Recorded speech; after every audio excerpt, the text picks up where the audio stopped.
Tudors, the centre of local government was the parish, the area of land attached to the parish church. This is the village of Little Waldingfield in Suffolk. Everyone lived in a parish, and by law, everyone was supposed to go to church on Sundays. So once a week, when the people of the parish came together, they could find out what was going on. Justices of the peace, appointed in the county, made sure that laws were passed on at parish level. And since the parish had always elected its own officials to carry out church laws, the Tudors found it useful to get these officials to carry out the laws of the state. So the parish became responsible for things like maintaining roads, raising taxes, keeping law and order, and above all, seeing to the poor, though they made a distinction between the professional beggar and the deserving poor. You all right, boy? Charity! Charity, kind sir! I ain't got nothing. I'm bare poor. Charity! I ain't worked for 6 weeks, so no use you gibble-gabblings on like that.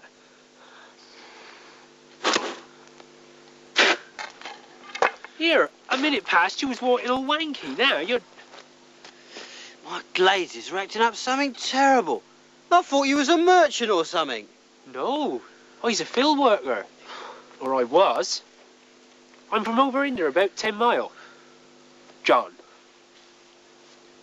Your ass nearby then, boy. Do me a favour. I can come from round here if you pay me. I can't stand all them trees and things. From London, I knew you was a foreigner, boy, on account of you do talk all peculiar. I bet you ain't got no work, same as I. Before, I was working on the field, labouring. But since them enclosures, it ain't like I be doing that again. He do prefer sheep in his fields now. What be your trade, then? Trade? What do you think I am, stupid or something? So how's you live? By me wits. I did have a job once. I couldn't seem to take to it for some reason. With this nobleman it was, you know, travelling round with him, helping out with this and that. Bit of fighting. Nice house.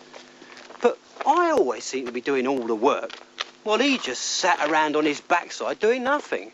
Well, I thought, this is not on. So now it's just me and Walter and the open road.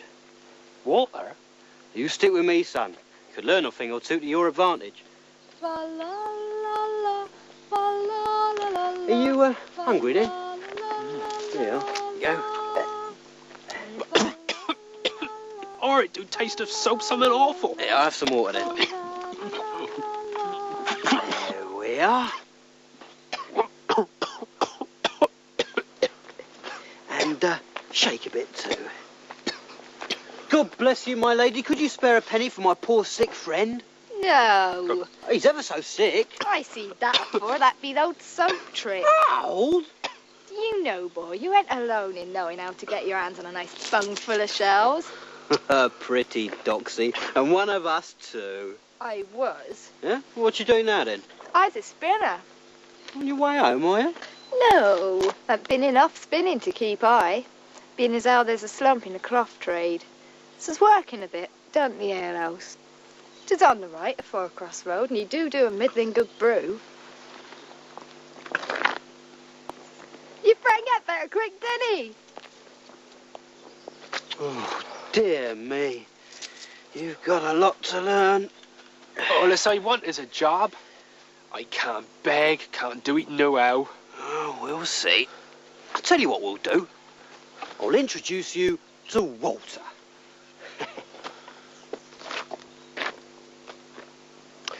Coping with growing numbers of poor people was one of the biggest problems for Tudor governments. Within 100 years, the population grew by 40%, but the number of jobs didn't keep pace. Now, most people worked on the land, but English wool made very good cloth, so lots of farmers grew wool instead of crops. A farmer who'd needed 8 or 10 men to plough and plant and harvest only needed 1 shepherd. So many farm labourers lost their jobs. But the cloth industry had its ups and downs as well, and there were often lots of spinners and weavers out of work. And to make matters worse, prices were rising all the time, while wages were falling. Ah, that must be the alehouse. You go down to the village and get some loaves of bread or something. I'll get water and we'll meet you at the alehouse. Yeah, look, I ain't got Oh, see where working gets ya? Yeah.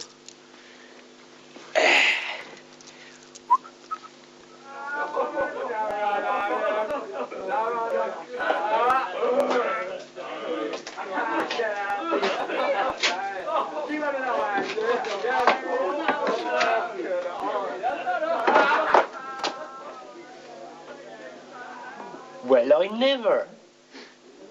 Walter. Yeah, don't laugh. Walter's just bought us drinks. I told him I'd lost my leg in Lord Essex's raid on Cadiz. They can't part with their money quick enough.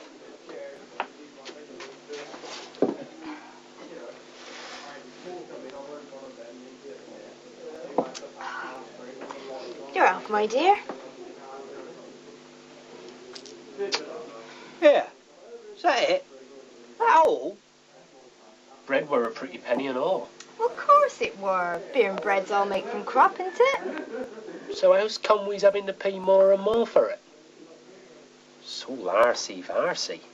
Look, you. This here is likely to be corn and barley what was grown years ago. She's explaining, isn't she? And this here is like to be people what was round years ago. Plenty of corn and barley and that. And like a small amount of people, so them have a right lot of bread, them do. Then you got enclosures. 'Tis them what took my job. So now 'tain't crops in fields, 'tis sheep. So you got less crops. But you like to get more and more people all the time on account of the way them carries on. So now, all them folks, they all does want this tiny bit of corn and barley. So the price goes up. Well, it's obvious, isn't it?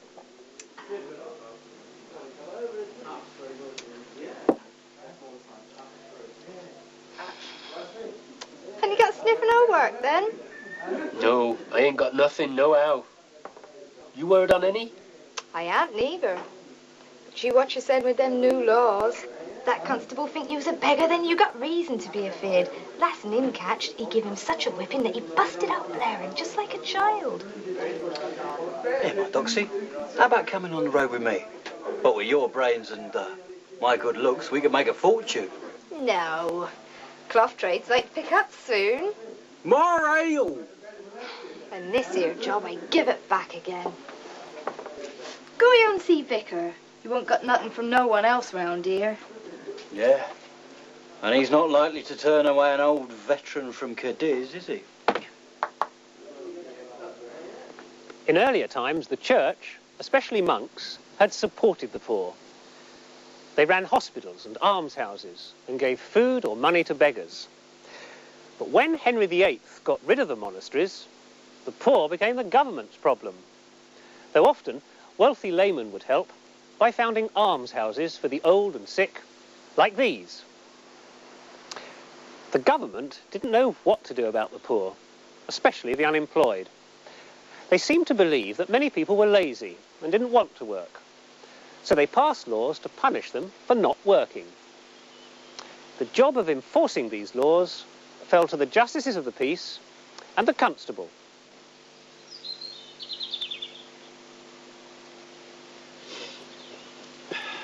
Oh, well, better show willing and have a quick pray. I always go to church of a Sunday. Anyhow, it's the law. I hate bleeding churches.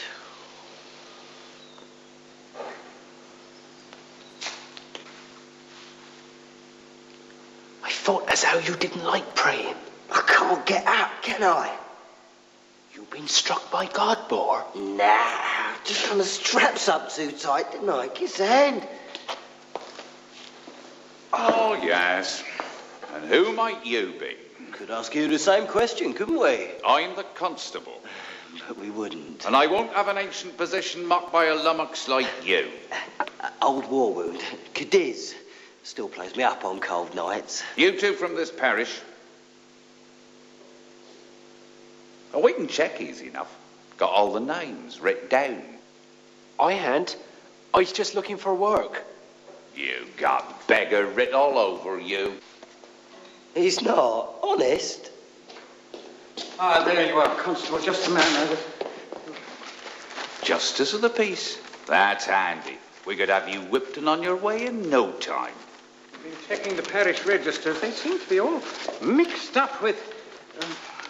would you mind? Here somewhere. Excuse me, sir. Ah, yes. Now, what have we here? Beggars, sir. Taking advantage, likely, of a poor ex-soldier. Cadiz, sir. I just want work, sir. I wish I could give you some of mine. Look at this. Road repairs, checking people don't hoard grain, keeping alehouses in order. Then there's beggars who don't belong here. They've got to be whipped. Until bloody. Exactly, and sent on their... What? Well, how am I to know who are returning soldiers and harvest workers and who are beggars? It must be very difficult for you. It all takes time. Enclosures, there's another thing, stopping, all that. Thy landowners is like to have enough from thy sheep to pay you to turn a blind eye, if I knows anything. I can't say the money wouldn't come in handy. They don't pay me to be a JP, you know. Nor me. But no, I'd never take a bribe. Well, seeing as you're such a busy man, we'll... Busy? Oh. That's not the half of it. Court session's coming up. All this has to be dealt with. Murder, vagrancy. This man's a vagrant. Without me and the constable, the entire system would tumble down about our ears. As a man who fought for his country, I know exactly... What is it? A whole war wound, sir, playing me up. I've got cramp in my leg and You scheming rogue.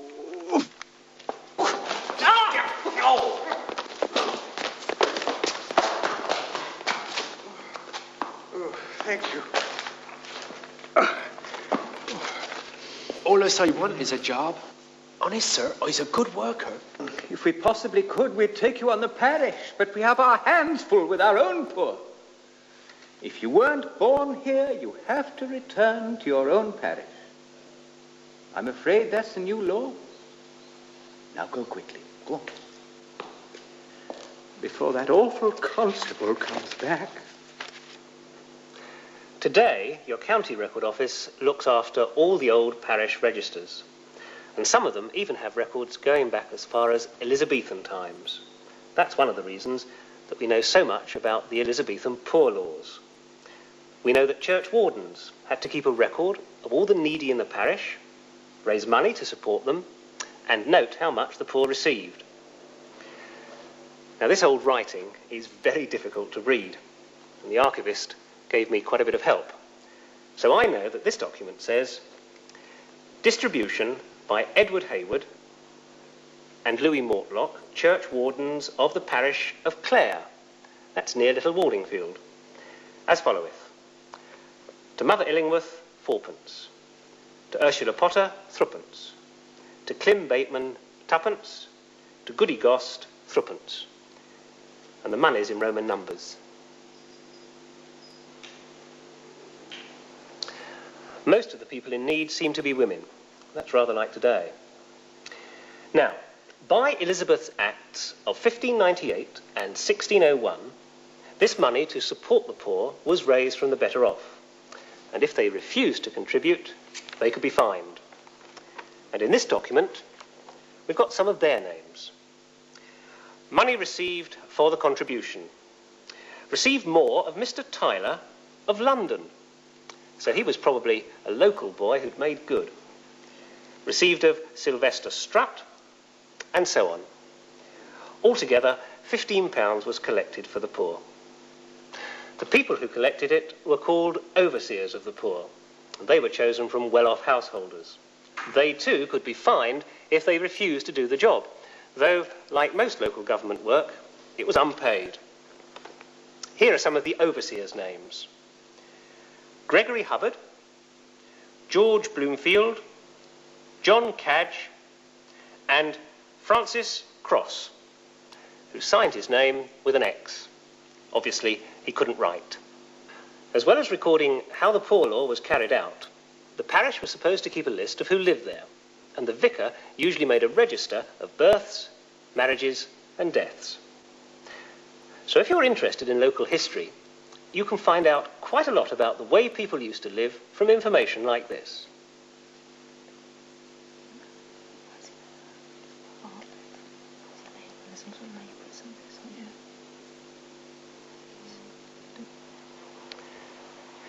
Now, while Elizabeth's government did recognise the need to help the poor who lived all the time in one particular parish, it still ordered the able-bodied unemployed, especially beggars and wanderers, to be punished.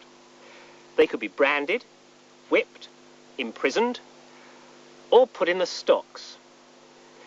The stocks don't sound too bad, just a bit uncomfortable. But supposing you had enemies.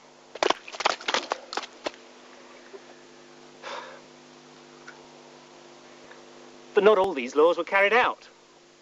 Some were too harsh, even for the 16th century. Some were just not enforced by the overworked JPs. Except in some towns, Tudor government just wasn't as efficient as it tried to be. Hello, hello. I was beginning to think you got lost. I thought the constable got you, Boar. Nah, took me leg off and hit him with it, didn't I? They'd lost that place, wasn't it? Never you mind. Sure to be working the next big town. You make me feel ill with all this talk about work. Listen, you've got to be careful. Places like Norwich, which is a very big town, are horrible. You can't beg nor nothing, and they gone and took a census. What are a census? Well, you know, who lives there, what their jobs are, who's sick, who's unemployed, all written down. It's a downright liberty. You can't do nothing because they know for certain who shouldn't be in the parish. Bit like that place back there, except they do it proper. Yeah, it's pretty a big town. If you do want work, why they give you some? Parish give wool if you want to weave, or iron, It's all right for you, but for the likes of me, they gone and built houses of correction, haven't they? Horrible places. You work, you won't believe this, you work from 5 in the morning till 8 at night. Half an hour to eat and 15 minutes to pray. And I don't even like praying. You don't work, you don't eat. Well, it's not natural, is it? You should try working the fields, Boar. I put it down to these Protestants myself.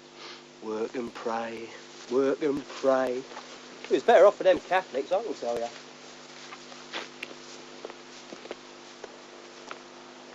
By the end of Elizabeth's reign, though the law remained harsh to the unemployed, the government had realised that most of the poor couldn't, rather than wouldn't, support themselves. So, I wonder what happened to the 3 we've heard about in the programme. The labourer went to the market cross each day. Need any labouring, sir? Well, as it happened, I could use a good strong lad at the moment. You ever work with sheep? Yes, sir, as a good He one. only got work on a casual basis, but at least he didn't starve. The vagabond was caught begging in an alehouse and forced to become a soldier. He didn't like it. It was too much like hard work. The girl was the luckiest. The cloth trade picked up, so she was able to go back to her trade as a spinner. And soon after, she married a man she'd met in the alehouse. I wonder if life was any easier by the time her baby grew up.